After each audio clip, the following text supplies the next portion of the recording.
you know the hardest thing you'll ever do in your life? Forgive somebody that's broken your heart. The hardest thing you'll ever do is what Erica Kirk did on that stage that day. Somebody that shattered her heart. She looked up to heaven and said, Father, I forgive them. The reason we struggle so much with forgiveness is we think forgiveness will equal restoration. Forgiveness may not bring them back. Forgiveness may not change what you are dealing with now. But forgiveness lets go of the weight holding you back. You may not bring them back, but you don't have to stay where you are. Forgiveness is a decision, not a feeling.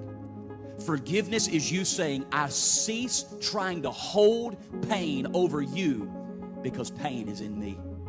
I cease trying to hurt you like you hurt me. Forgiveness is looking up to God saying, God, I'm going to move forward and let go of what's behind me.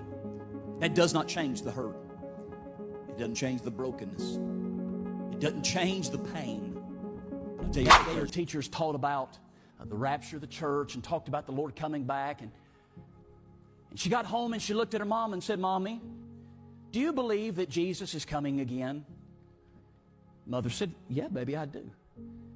The little girl said, well, Mommy, do you think he could come at any moment? She said, well, yes, honey, I do. She said, well, Mommy, do you think he could come right this second? She said, yes, baby, I do. She said, well, Mommy, would you brush my hair so I look pretty for him?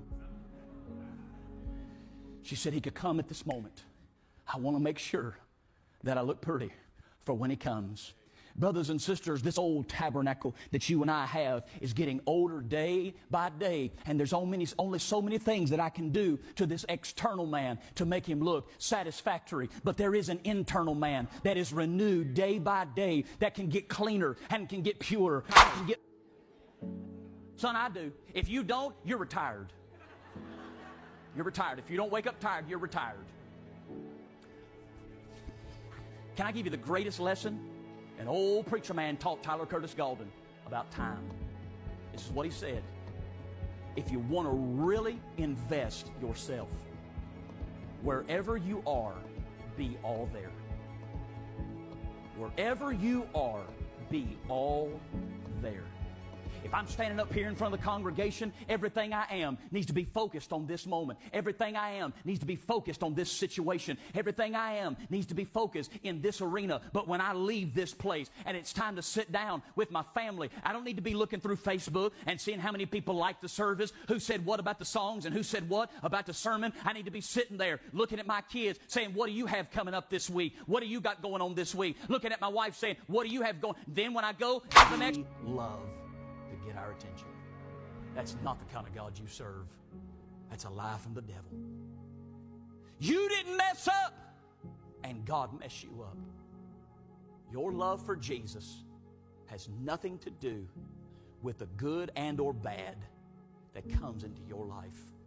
How do I know? Because to the best of my knowledge, there was nobody in the Bible that ever got closer to the Lord Jesus than Mary when she took her hair and that alabaster box, broke that bad boy open and wiped it on the feet of the Master, and down with her hair, she began to anoint her feet. It was that Mary that anointed the feet of Jesus. You know, a lot of people spend a lot of time buying a lot of alcohol and a lot of drugs in order not to think about the burden of their memories.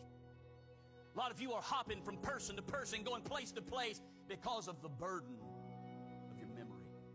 There are people in this room right now that live in depression because of the burden of memory.